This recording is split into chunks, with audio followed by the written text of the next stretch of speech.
Boa noite, Beth. Boa noite. Sejam muito bem-vindos, muito bem-vinda à nossa 27ª live do programa Ambulatório Cirúrgico VET. Hoje tive um problema, estou sem computador e... Boa noite, Juliana. E o computador que eu ia fazer a live pelo YouTube deu problema e tudo mais e... voltamos aos resquícios aqui de quando eu fazia a live só pelo Instagram. Quem tá aqui desde o começo, desde aí há mais de um ano, me viu fazendo live só aqui pelo Instagram. Então hoje não tem PDF. Clica aqui, ó, no aviãozinho que tá aqui do lado. Encaminha essa live para pelo menos 5 amigos que vão gostar de aprender o truque para socorrer um paciente em emergência com segurança. Se você é novo por aqui, eu sou Janaína Portugal e sou a fundadora do Descomplicando a Cirurgia VET, que é uma página que tem o intuito de te ajudar a vencer os medos e as inseguranças na realização de procedimentos ambulatoriais cirúrgicos. E hoje a gente vai conversar sobre emergência. Vou te ensinar o truque para socorrer um paciente em emergência com segurança. Essa parte de emergência gera bastante medo, bastante dúvida, insegurança, né? Boa noite, Fernanda. Boa noite, gente. Boa noite, Thiago, Elisa. Vamos, ó, ajudar a melhorar a qualidade de medicina veterinária. Então, encaminha. Boa noite. Encaminha essa live aí, ó, para 5 amigos para virem assistir. Qualquer dúvida, podem colocar nos comentários aqui do Instagram, tá bom? Que eu vou respondendo aqui conforme for. Se tiver aparecendo um pontinho de interrogação aí do lado, clica nele e manda a sua dúvida, que é melhor para aparecer a dúvida, tá bom? Aqui pra mim, porque nos comentários pode sumir, conforme as pessoas forem entrando ou falando alguma coisa, tá bom? E por que eu resolvi fazer, boa noite, Ivone, fazer a live com esse tema hoje, né? Eu sei que você tem medo aí de não saber o que fazer, de estar num plantão de madrugada, final de semana, sábado, a campainha tocar e é um paciente ali que foi atropelado, que sofreu um trauma, que caiu já peguei animal que caiu do 3º andar em época de ano novo, e eu sei que isso daí causa medo, causa insegurança, de você não saber o que fazer, não saber como agir com esse paciente e fica com medo de esse paciente vir a óbito por conta de uma insegurança sua, por conta de você não conseguir, né, manter a calma e raciocinar o que você deve fazer, o que você tem que fazer naquele momento. E por isso eu resolvi fazer essa live com esse tema hoje para te dar essas dicas para você que não consegue lidar com pressão desses momentos de emergência, porque, né, afinal de contas a gente está lidando com vidas, a gente lida com vidas, né? Quem já passou por algum sufoco desses aí, me conta aí no chat. E a gente tem que tentar manter a calma, a gente precisa tá tranquilo, tá sereno para socorrer aquele animal, né? Para socorrer aquele paciente, porque é uma vida que está nas nossas mãos, né? A gente estuda e a gente tem vidas em nossas mãos. Então, se a gente ficar nervoso, se a gente ficar ansioso, se a gente ficar inseguro, tem grandes chances desse paciente vir a óbito. E aí ele vai vir a óbito, como eu coloquei lá nos stories, né, ontem à noite. Será que esse paciente ele veio a óbito porque você fez tudo que você tinha realmente ao seu alcance e realmente não tinha o que fazer, ou porque você estava com medo, com insegurança de fazer alguma coisa e esse paciente acabou vindo a óbito porque você não agiu, porque você não realizou os procedimentos que você deveria realizar, né? Você já passou por um sufoco? Boa noite, Heloísa. Comenta aí, bota aí nos comentários. Se estiver olhando para baixo, de vez em quando, é porque eu tô olhando o meu roteiro, tá? No computador o roteiro fica escrito no Word, né?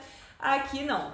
E eu sei que você tá pensando aí, né, que eu tô falando, pra você é muito fácil falar que tem que manter a calma, que tem que se manter sereno, tranquilo, que é o tutor que tem que ficar nervoso. Eu sei que você deve estar pensando nessas coisas e, gente, eu já fui recém-formada, já fui plantonista de final de semana, plantonista noturno, plantonista de feriado e eu também tinha esses medos, essas inseguranças, tá? Então, eu também já passei por isso e eu sei que não é fácil a pressão de você estar lá. Na hora que você consegue deitar um pouquinho, dar uma descansada, a campainha toca e aí seu coração já acelera, não sabe nem o que é. Mas o coração já acelera, já, ai meu Deus do céu, é emergência, é trauma, é pepino, né? Porque de madrugada ninguém vai levar pra tomar uma vacina, né mesmo? Tá? E uma das coisas que me fez querer fazer essa live com esse tema hoje foi uma situação que aconteceu com umas alunas, com uma das alunas, né, do Segredos do Ambulatório Cirúrgico. Essa semana, se não me engano, segunda-feira, ela postou lá no nosso grupo do WhatsApp, né, dos alunos, um dálmata que tinha sido atropelado e que ela tinha realizado toracocentese, tinha vindo sangue. E ela estava insegura no que ela tinha que fazer, como ela tinha que proceder dali pra frente, né? Ela não tinha acesso à radiografia, então ela não sabia como agir, encaminha esse paciente. A cidade do interior não tem tantos recursos para atender esse paciente politraumatizado. Será que encaminhar esse paciente seria uma opção? Será que esse paciente aguenta o encaminhamento no carro do tutor para uma outra cidade, que se não me engano ficava 40 quilômetros? Será que ele chega vivo? Possivelmente não, né? Então, provavelmente, muitas vezes a gente vai ter, você, né, vai ter que fazer vários procedimentos que não são procedimentos que você achou que você faria, tá? Mas que acaba sendo sua função. Tati, meu primeiro caso de emergência foi um gato obstruído, chegou convulsionando, vida de estagiária. Eita, convulsionando é forte, hein? Mas ó, Tati, meu primeiro plantão na vida depois de formada foi um gato obstruído também. Cheguei na clínica, recepção lotada, mas ele estava bem, estava estável. E primeiro atendimento, entrou a senhorinha com um gato obeso. Ai, meu Deus. Já, né, deu aquela palpitação e era um gato obstruído. Mas deu tudo certo, graças a Deus deu tudo certo, ele ficou bem, tá? Então, por conta dessa história aí com essa aluna, que eu resolvi fazer essa live com esse tema hoje, para te ajudar, boa noite, para te ajudar a fazer você raciocinar, pensar o que você tem que fazer para como que você tem que agir nesses casos para salvar, ou pelo menos saber que você fez tudo o que você poderia ter feito por aquele paciente, tá? Então, Vete, Fabi, até hoje não peguei um gato obstruído. Calma, Fabi, sua hora vai chegar. Sua hora vai chegar. Você é formada há quanto tempo? Sua hora vai chegar, sempre vai chegar. O gato obstruído sempre chega para todo mundo. Aproveita, Fabi, que ainda não chegou, dá uma caçada aqui, ó, no Instagram ou no YouTube, que tem vários conteúdos interessantes sobre obstrução uretral. Várias dicas, assim, ó, sensacionais, tá? Gato obstruído é um clássico, exatamente, Ivone, gato obstruído é um problema, né? 1 ano e meio. Calma, Fabi, calma que sua hora vai chegar, que chega pra todo mundo. Já se prepara pra quando chegar, ó, você fazer, sempre chega no final do plantão. No meu caso, nesse primeiro plantão foi o primeiro paciente mesmo, pra já chegar assim, ó, já chegar chegando, primeiro plantão depois de formada, primeiro paciente. Ai, mas atendo há 8 meses. Vai chegar, relaxa, já, ó, confere todos os vídeos aqui, ó, de obstrução, já vai anotando no caderninho pra você, quando chegar, você já saber todas as dicas que você tem que fazer para desobstruir esse gato com confiança, com eficiência e não obstruir novamente, tá? E aí vamos falar então aí, Vanessa, boa noite. Vamos falar então, né, do que interessa, que é a emergência. Quando eu pensei nessa live, justamente Vocês só falando, tô tremendo aqui. Relaxa, Fabi. Relaxa que não é nenhum bicho de 7 cabeças, tá? Ivone, teve um tutor que disse que estava mancando. Fui direto na bexiga. Nossa, mancando? Meu Deus. Tô anotando. Isso aí. Então, vamos lá. Justamente por conta desse paciente que foi atropelado, né? Então, os atropelamentos, quedas e brigas são as maiores causas de traumatismos nos pequenos animais, tá? E quando a gente tem esses traumatismos, o que a gente mais tem de lesão são o quê? As rupturas esplênicas e hepáticas. Ruptura diafragmática também é bem comum, principalmente em felino, mais em felino, tá? E o hemotórax, pneumotórax é um pouco menos comum, mas pode acontecer. E quando acontece, você tem que saber lidar com esses casos, tá? E aí, para você saber lidar com esses casos, o que você tem que saber? Primeiro, tá? Primeiro de tudo, você tem que lembrar que o tutor, o responsável, chegou até você querendo um socorro, tá? Então, o animal dele foi atropelado, brigou com outro cachorro, caiu e ele levou numa clínica para que você atendesse aquele paciente, tá? Então, você é o ponto de socorro daquele tutor. Então, você tem que passar confiança, mesmo que você esteja nervoso, inseguro, com medo, não, sem saber o que fazer, tenso, porque eu sei que pelo menos nos primeiros atendimentos de emergência você vai estar assim.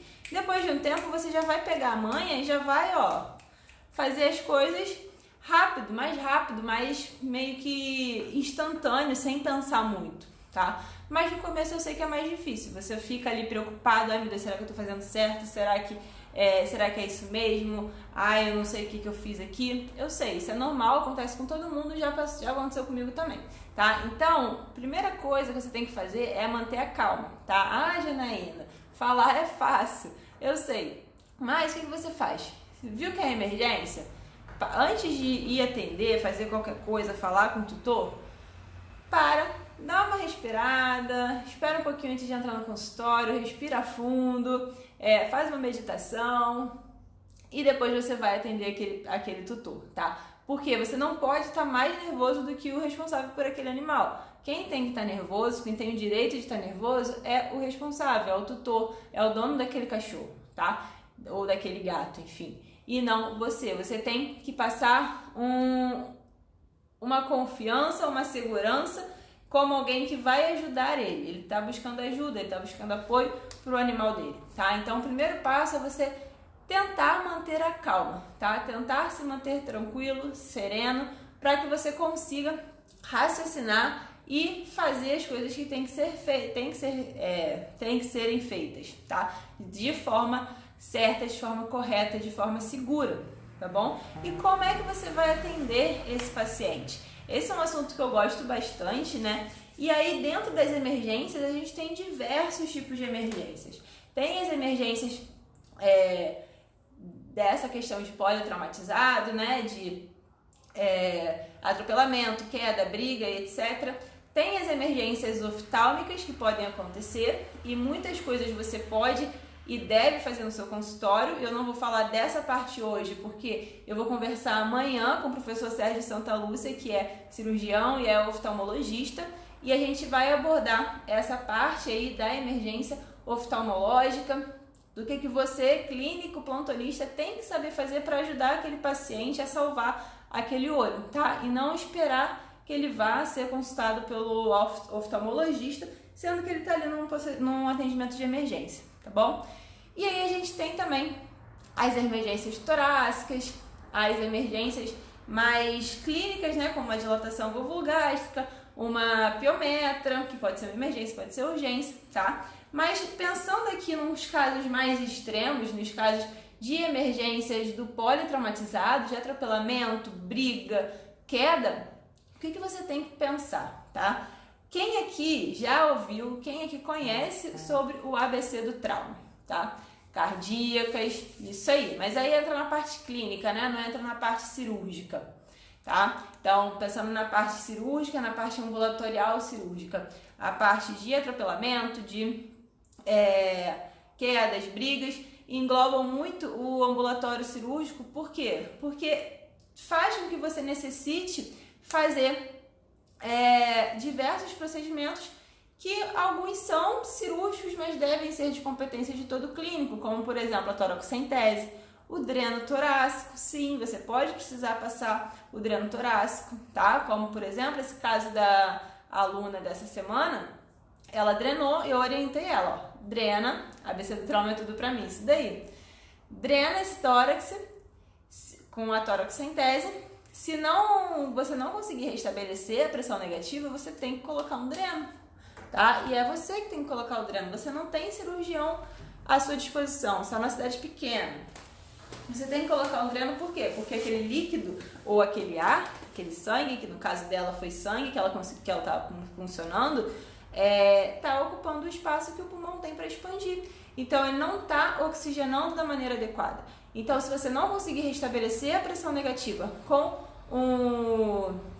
a toracocentese, você precisa colocar um dreno torácico. Para quê? Para que essa sucção, essa drenagem, ela seja constante, tá? E você consiga aliviar essa dispneia desse paciente, tá? Então, uma punção cricóide, uma cricotireoidostomia, até mesmo a limpeza da ferida. A limpeza de feridas graves também qualquer um tem que saber fazer. E numa ferida você pode precisar fazer a colocação de um dreno, você pode precisar fazer alguns pontos de sutura, tá? Então são coisas que você aprende na cirurgia, mas que devem ser de conhecimento de todo clínico, tá? Então, voltando aqui pro ABC do trauma, que eu vi aqui, né? Ivone falou que o ABC do trauma é tudo pra ela.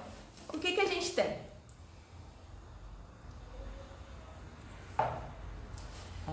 Primeiro, saber que o ABC do trauma, ele foi feito com uma sequência lógica, tá? Então, o ABC do trauma, ele foi criado para quê?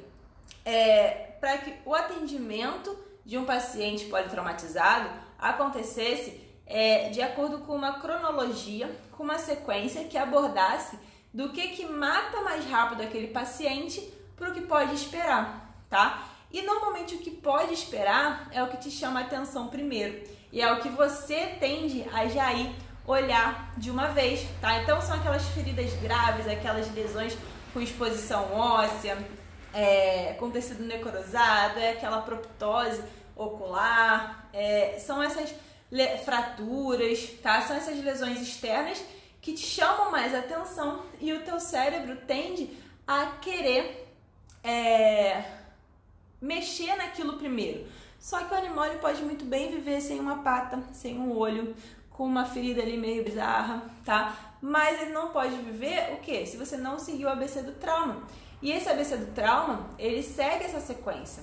Ele segue essa sequência para criar uma padronização, que o ideal seria que todos os veterinários e auxiliares soubessem essa padronização, tá? Então é muito importante que dentro das clínicas as equipes cirúrgicas, né, tenham as equipes cirúrgicas não, as equipes da clínica, do hospital, enfim, do local, tenham um treinamento para atender esses pacientes. Por quê? Porque quando tudo é sincronizado, tudo é organizado, a coisa flui melhor. Numa emergência, cada segundo, cada minuto é extremamente importante, tá? Pode ser crucial para a vida desse paciente ou não. Então, o que fala esse ABC do trauma, né? A primeira coisa que você tem que avaliar, então, depois de você se tranquilizar, que é o primeiro ponto, você tem que se tranquilizar, raciocinar, para conseguir, na verdade, você tem que se tranquilizar para conseguir raciocinar, lembrar do ABC do trauma e seguir essas etapas, tá? Então, o ar vai ser o quê? O ar vai ser as vias aéreas. Se você tem um paciente que ele não está conseguindo captar o ar do meio externo,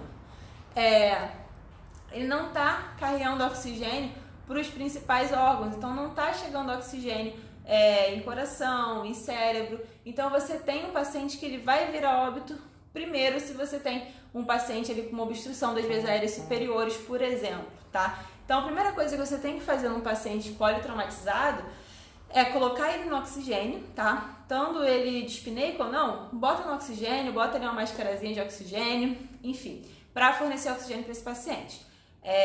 E aí você vai avaliar a face desse paciente. Você vai ver o quê? Se tem fraturas em ossos da face, se tem secreção, se tem coágulo, se tem alguma obstrução de vias aéreas superiores, algum corpo estranho, alguma coisa que esteja impedindo esse paciente de captar o oxigênio externo, tá? De captar o ar no momento da inspiração. Então, isso daí é o primeiro ponto que você tem que avaliar num paciente politraumatizado, tá? Que foi, Heloísa? Que foi? Combinado, então, gente? A AVC do trauma, primeira coisa que você vai olhar é as vias aéreas superiores, tá? Depois, no B você vai sim avaliar a respiração desse paciente. Então, você vai avaliar o que? Movimento respiratório. Você vai ver a ausculta pulmonar, se tem som abafado, se tem som que te indique a possibilidade de ter ar ou líquido ou sangue dentro da cavidade torácica desse paciente, tá? Se você tiver a suspeita de ter líquido ou ar na cavidade torácica desse paciente, você vai fazer a toracocentese, tá? Voltou aqui, gente? Voltei, né?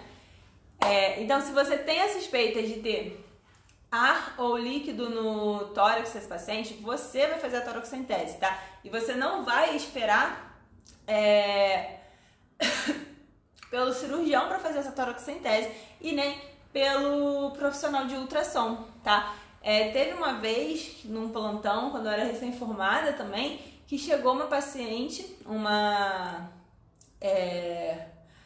tutora, né, uma responsável com um gato, não era trauma, tá? Era uma efusão torácica que ele tinha, não me lembro o porquê, mas chegou falando, o veterinário falou que não tinha ultrassom lá pra ele fazer e ele encaminhou pra fazer em outro lugar. Gente, a toracocentese você não precisa fazer guiada pelo ultrassom, tá? Porque se você sabe o passo a passo, você não vai correr o risco de perfurar pulmão, de perfurar tórax, você tem que perfurar pulmão, perfurar coração, perfurar vasos intercostais, não. Você não vai ter esse risco se você souber a técnica para realizar a toracocentese, tá? Por isso que eu sempre falo que é importantíssimo você ter o conhecimento teórico, ter o conhecimento do passo a passo da técnica, do passo a passo de todos os procedimentos. Porque quando você sabe a teoria, fica muito mais fácil você colocar em prática, tá? E o que eu mais vejo de medo, de insegurança, é porque você não sabe o que você tem que fazer. E realmente, se você não sabe o que você tem que fazer, você vai ficar com medo. Você não sabe o que você tem que fazer, então você pode sim fazer besteira, tá? Deixa eu ver aqui que chegou uma pergunta. Então, estudem muita teoria, tá? Estudem todos esses procedimentos, tá? Lá no ar, se você tiver um paciente com obstrução das vias aéreas superiores, que você não consiga remover coágulo, secreção, alguma fratura que você não consiga remover não, né? Estabilizar, algum corpo estranho que você não consiga remover, você precisa fornecer oxigênio para esse paciente de alguma maneira, senão ele vai virar óbito. E como é que você fornece oxigênio para esse paciente? Através de punção cricóide, através de cricotireoidostomia, que são procedimentos que são muito pouco realizados na medicina veterinária, tá? E que tem o seu valor. Não vou te falar que é normal você atender um paciente com obstrução das vias aéreas superiores, não é comum, tá? Não é comum, mas pode acontecer. E se acontecer, você vai estar preparado para fazer esses procedimentos? Ou não? Ou o paciente vai ter azar de cair na sua mão, como eu coloquei lá nos stories, né? Então, estude a teoria, tá? Então, voltando. O A, vias aéreas superiores, verificar se ele está conseguindo captar oxigênio de maneira adequada. O B, você vai ver a respiração. Então, você vai ver movimentos respiratórios, você vai escutar esse paciente, você vai ver a necessidade de realizar a toracocentese ou não, e até mesmo se é necessário colocar um dreno torácico ali na emergência, tá? E uma coisa importante, se o paciente chegou para você em emergência dispineico, não leve esse paciente para a mesa de radiografia, tá? Pelo amor de Deus. Não leve esse paciente para fazer uma radiografia enquanto você não estabilizar esse paciente. Ah, Janaína, mas eu não sei o que ele tem. Eu vou puncionar sem saber se tem realmente ar ali dentro ou líquido? Vai, tá? Vai, por quê? Porque a toracocentese é um procedimento terapêutico, como nesse caso do gato que eu falei, que chegou para mim de madrugada para drenar, ou diagnóstico, tá? Então é um procedimento que você precisa realizar para confirmar a sua suspeita. Para confirmar a sua suspeita de hemotórax ou pneumotórax. Então sim, você vai fazer, você vai puncionar, você vai remover todo o ar, todo o líquido daquele tórax, dando espaço para o pulmão expandir adequadamente, e aí sim você vai conseguir estabilizar esse paciente, e aí sim você vai levar ele para a mesa de radiografia para entender melhor o que está acontecendo, para tentar saber e descobrir o que está acontecendo ali. Ruptura de algum lobo pulmonar, ruptura de algum vaso, ruptura de parênquima pulmonar, enfim. Aí sim, depois de remover todo o ar, todo o líquido daquele tórax, você vai encaminhar ele para radiografia, tá bom? Então, não encaminhe esse paciente para o raio-x sem antes estabilizar ele, se ele tiver hemotórax ou pneumotórax, tá bom? E aí, no C, você vai verificar o que? Somente nesse momento, aqui tem um grande erro também, porque o paciente chega traumatizado, além de você querer já ir olhando ali aquelas fraturas, aquelas lesões, aquelas feridas feias, você também já tende, a primeira coisa que você faz, depois que você olha essas coisas mais impactantes, é já querer colocar ele no acesso, né? Você já quer colocar ele no acesso, se ele parar eu tenho que ter um acesso para fazer adrenalina, que não sei o quê. Calma, você vai colocar ele no acesso agora, tá? Agora, no seu ponto C, no seu C do ABC do trauma, tá? Então, no C, você vai colocar ele no acesso, fazer uma fluidoterapia, verificar se tem hemorragia ativa. Então, é nesse momento que você vai fazer uma abdominocentese, se tiver essa suspeita, se tiver essa necessidade, tá? Então, você percebe a quantidade de procedimentos que eu já falei aqui, que são procedimentos ambulatoriais, cirúrgicos, que muitas vezes você acha que só o cirurgião pode fazer e não, você tem que fazer, tá? Por quê? Porque vai salvar a vida desse paciente. Tá? Então, no C, você vai colocar ele no acesso, você vai fazer a fluidoterapia adequada, você vai verificar se tem presença de hemorragia ativa, se tem ruptura de baço e fígado, são os principais órgãos, os órgãos que mais são acometidos aí no traumatismo de se romperem, tá? Mas eu já peguei pâncreas rompido, isso daí me marcou muito, porque eu fiquei lá, mó tempão caçando, vendo baço normal, fígado normal, bota alça intestinal pra fora, até que uma hora eu olhei e vi pedaços de pâncreas espalhados pela cavidade abdominal do cachorro. E aí eu pensei, caralho, tanto órgão pra romper aqui dentro, foi me romper o quê? O pâncreas. Mas enfim, fiz lá o que tinha que ser feito, deu tudo certo, graças a Deus. Então, nesse momento, você vai verificar essa questão, tá? E aí, se veio sangue, me respondem aí, se vier sangue, se vocês sabem se esse sangue que você puncionou é sangue de hemorragia ativa ou é sangue de algum vaso, de algum órgão que você puncionou de forma errada. Vocês sabem fazer essa diferenciação? Acho que eu nunca comentei sobre isso aqui. Me conta aí. Me conta aí enquanto eu bebo uma água.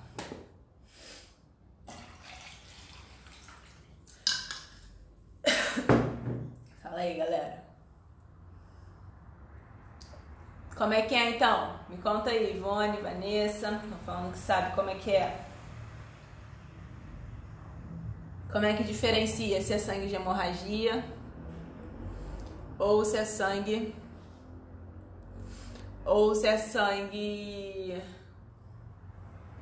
que você puncionou algum vaso, algum órgão. Ivone, joga um pouco na mesa. Como assim joga um pouco na mesa? Não entendi. Fernanda, diferença na coagulação ou não? Isso aí. Fabi, vixe, vê a coagulação. Isso aí. O que acontece, gente? Você vai puncionar, puncionou, né? Fez abdominocentese, veio sangue. E aí você fica naquela, será que é sangue de hemorragia, sangue hemorrágico? Ou será que eu peguei algum órgão aqui, peguei algum vaso, não sei. Não precisa jogar na mesa, tá, Ivone? Você vai deixar a sua seringa ali do ladinho, deixa ela ali quietinha 5 minutos. Não é pra você ficar 5 minutos olhando pra cara da seringa, você deixa ela no cantinho dela, enquanto você faz outras coisas que tem que ser feitas, tá? E aí depois você vai pegar e vai olhar essa seringa novamente.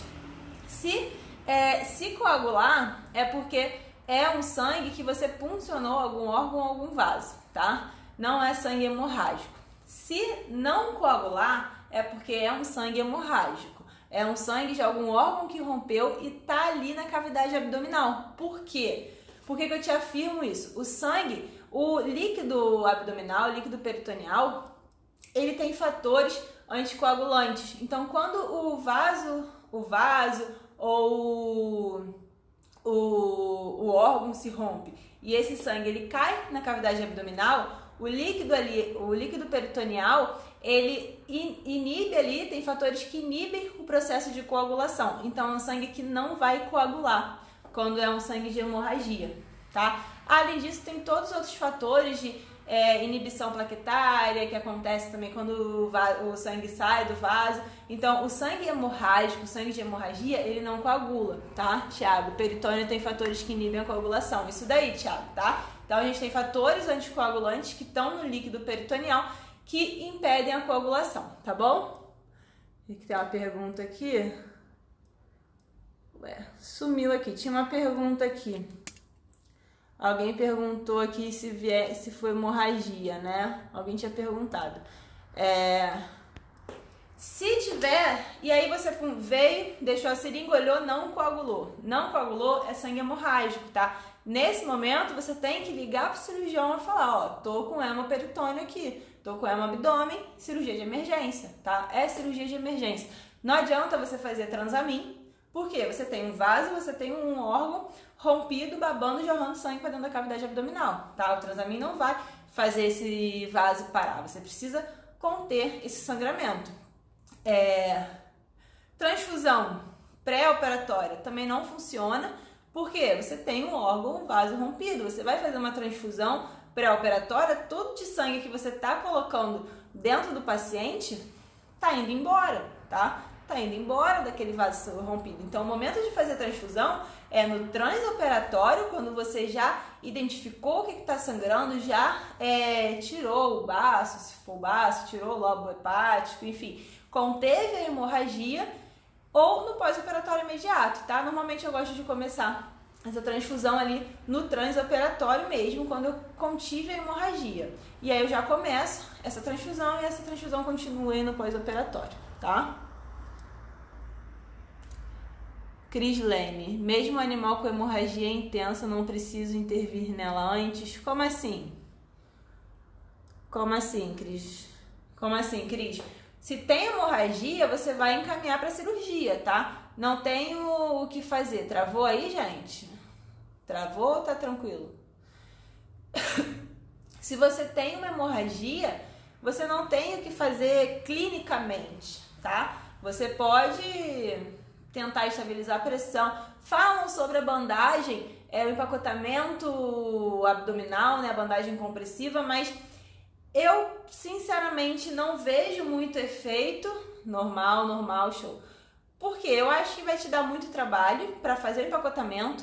Aí quando o cirurgião chegar, vai ter que tirar todo aquele empacotamento. Então é tempo que se perde, e quando se tem uma hemorragia, qualquer tempo que se perca é crucial para o paciente, tá? Então, assim, eu sei de gente que usou, conseguiu conter pequenos sangramentos, mas, assim, eu acredito que se você tem grandes sangramentos, você não vai conseguir conter com empacotamento abdominal, tá? Então, procedimento, cirurgia de emergência, ligar pro cirurgião, ligar pra equipe cirúrgica, ó, tô com hemoperitônio aqui, vem, tá? E aí, ó, tem que chegar e fazer rápido, tá? Ainda mais se for um animal grande, exatamente, Vanessa. Só o tempo que você vai gastar fazendo essa bandagem compressiva, o tempo que vai ser perdido para tirar essa bandagem compressiva quando for entrar para cirurgia, tá? Pode ser que eu mude de ideia, mas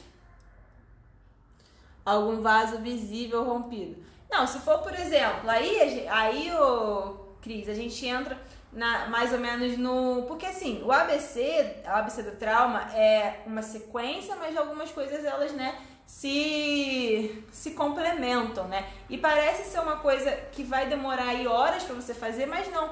São coisas que você faz muito rápido. Você vai pegar o paciente, você vai olhar a face dele, vai ver se tem alguma obstrução de vias aéreas superiores, vai ver se ele está conseguindo respirar bem, pulou, viu a respiração, auscultou, precisa de toracocentese, não precisa de toracocentese, coloca no acesso, vê se tem sangramento, vê se tem hemoperitônio, e aí você vai partir pro D, que é o estado neurológico, tá? É o estado neurológico, então você vai pegar aquela escala de coma lá, vai avaliar aquela escala de coma, vai ver se esse paciente ele tem alteração neurológica ou não. E aí, somente no último, no E, você vai ver essas lesões expostas que te chamaram a atenção lá no começo desse procedimento, lá no começo desse atendimento, que é o quê? É uma fratura, é uma lesão com exposição óssea, com necrose, é a proptose de bulbo ocular, que te chamaram a atenção no começo do atendimento, tá? Então, é nesse momento agora que você vai olhar. E aí, Cris, se você tem, por exemplo, nessa ferida grave, você tem algum vaso rompido, você vai ligar esse vaso, você vai suturar, você vai tratar daquela ferida, fazer o que é óbvio, se ele tem um sangramento no abdômen e uma ferida grave, você vai cuidar daquela ferida ali enquanto o cirurgião não chega e tal, mas o foco é no sangramento, tá? Depois vai ser nessa ferida, tá bom? Pra você lembrar que seguir a sequência lógica do que mata mais rápido para o que pode esperar, tá bom? Então, Cris, se você tem sangramentos ali em membro, sangramentos externos, né? Você vai limpar essa ferida, você vai fazer uma ligadura, tá? Então, aí vem a importância de saber realizar suturas básicas. Então, você vai fazer uma ligadura para conter esse sangramento, tá? Essas coisas sim, você vai fazer. Mas se é um sangramento interno, seja em abdômen, seja em tórax, você vai ligar para o cirurgião e vai falar: vem, para equipe cirúrgica, né? Cirurgião para anestesista, vem que eu tô com sangramento aqui, tá? É cirurgia de emergência, a cirurgia tem que ser feita o quanto antes, tá bom?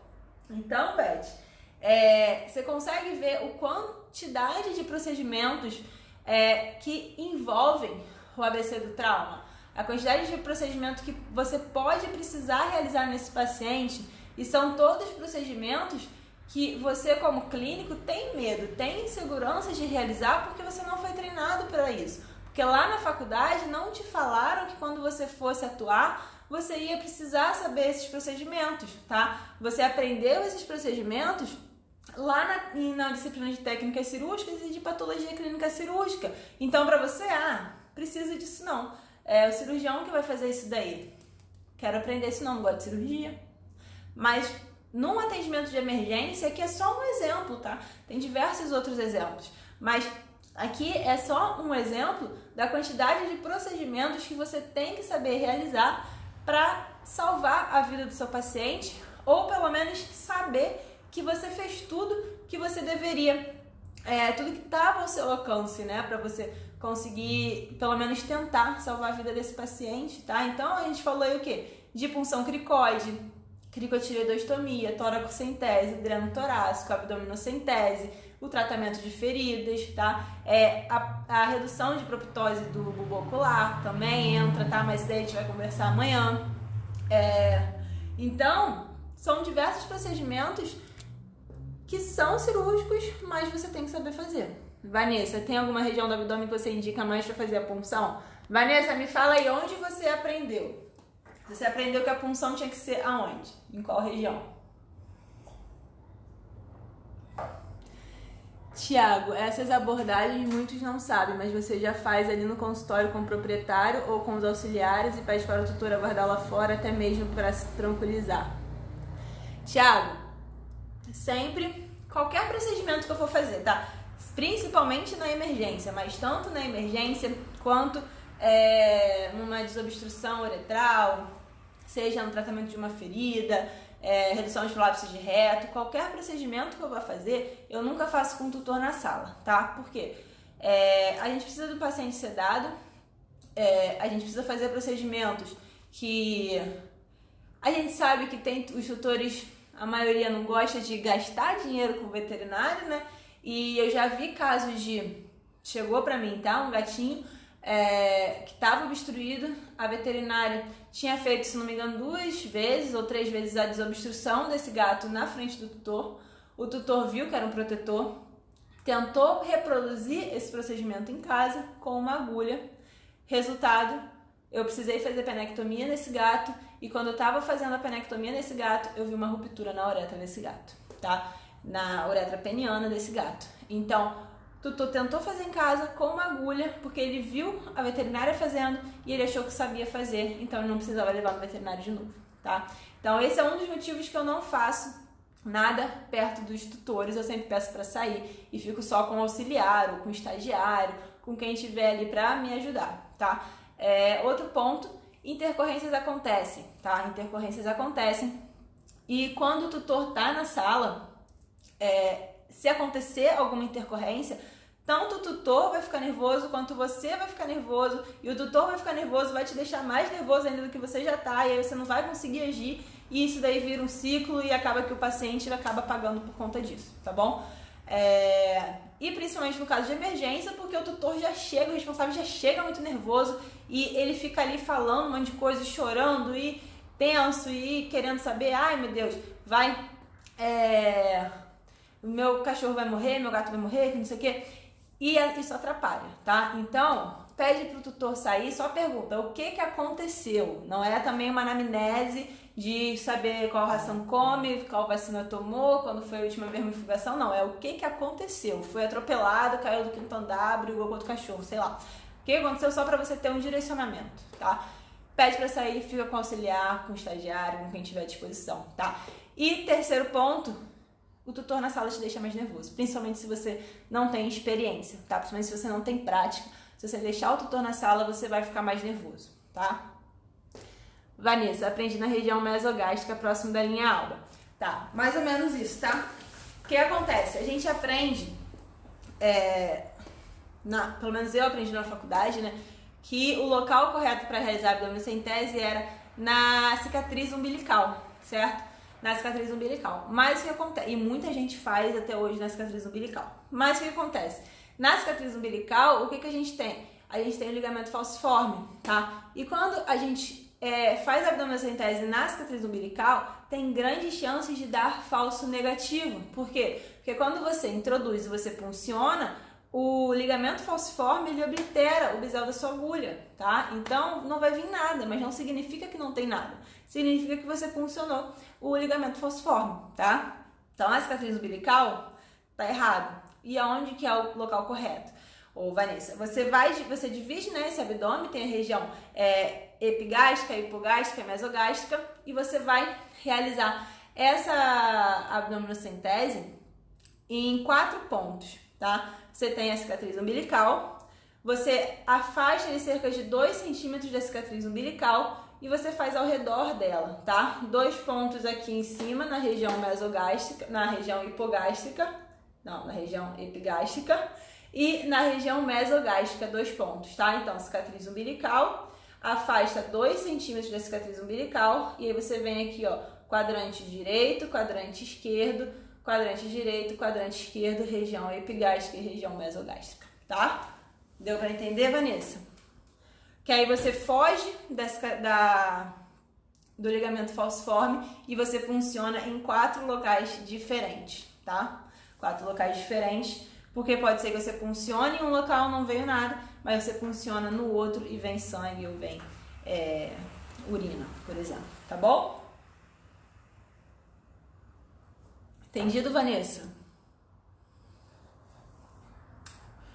Show, tá, gente? Então, eu sei que esses procedimentos, né, como eu tava falando, eu falei aqui de punção cricóide, cricotireoidostomia, toracocentese, dreno torácico, abdominocentese, sem falar a sonda nasal, né, para fornecimento de oxigênio, pode ser necessário colocar. Então, diversos procedimentos, tratamentos de feridas, redução de proptose ocular, diversos tratamentos, diversos procedimentos vão estar envolvidos num paciente em emergência, num paciente politraumatizado, tá? E você tem que saber realizar esses procedimentos para salvar a vida desse paciente, tá? E como é que você aprende? Ah, Janaína, você tem residência, você tem pós, é fácil falar. Não é fácil, porque para mim também não era fácil quando eu comecei, tá? Então, você vai estudar a teoria, saber o que você tem que fazer, saber o passo a passo de todas as técnicas, você vai praticar. Então, sempre que você tiver a possibilidade de ter acesso a um cadáver, seja porque um paciente morreu e o tutor deixou e você pediu autorização para isso, ou porque você é estudante e conseguiu acesso ao cadáver, enfim, pratica, tá? Pratica no cadáver, que é o primeiro passo para você ter confiança. E aí depois você vai, cara, chegou pra você? Faz. Vai errar? Tudo bem, ninguém acerta de primeira. O importante é você errou, aprendeu com aquele erro e vai melhorar no próximo, tá bom? Xuxa Pet Shop. Ruptura diafragmática traumática com respiração abdominal. Vamos diretamente abrir ou estabilizar antes a frequência respiratória. Hérnia diafragmática, ela não é uma emergência, tá? Professor Sérgio. Então, você vai estabilizar esse paciente primeiro. Estabiliza e depois entra pro procedimento cirúrgico, tá bom? Primeiro, estabilizar o paciente. Mais alguma dúvida, gente? Amanhã eu tô com o professor Sérgio aí pra gente falar de oftalmo. Mais alguma dúvida, gente? Era isso que eu tinha pra passar pra vocês hoje, tá? Espero que tenham entendido. Espero que tenham entendido. Nada. Treinem, estudem os procedimentos ambulatoriais cirúrgicos, porque eles salvam vidas, tá? Eles salvam vidas. Você só vai ganhar confiança, você só vai ganhar segurança quando você começar a fazer, der a cara a tapa para errar, para te julgarem, para aprender com os seus erros e melhorar no próximo atendimento, tá? E a curva de crescimento, ela é assim mesmo. Você começa errando. Minha primeira sutura eu demorei pra caramba, meus pontos saíram horríveis, gastava fio pra caramba. E aí, conforme você vai fazendo, você vai vendo a recuperação do seu paciente, você vai ganhando confiança nisso e você vai fazendo a próxima com mais confiança, tá bom? Amanhã, às 7h30 da noite, a gente tem outra live do Jana Convida. Dessa vez eu chamei o professor Sérgio Santalúcia pra gente conversar sobre emergência oftálmica, tudo que o clínico tem que saber fazer para atender um paciente em emergência oftálmica antes de encaminhar ele para o oftalmologista para ajudar a salvar o olho desse paciente, tá bom? Se tiverem dúvidas, deixem na caixinha de perguntas sobre a live de amanhã, que amanhã a gente responde, tá? Obrigada, Fabi. Obrigada. Vanessa, tô te esperando no segredo de ambulatório cirúrgico, hein? Desde a primeira turma, hein?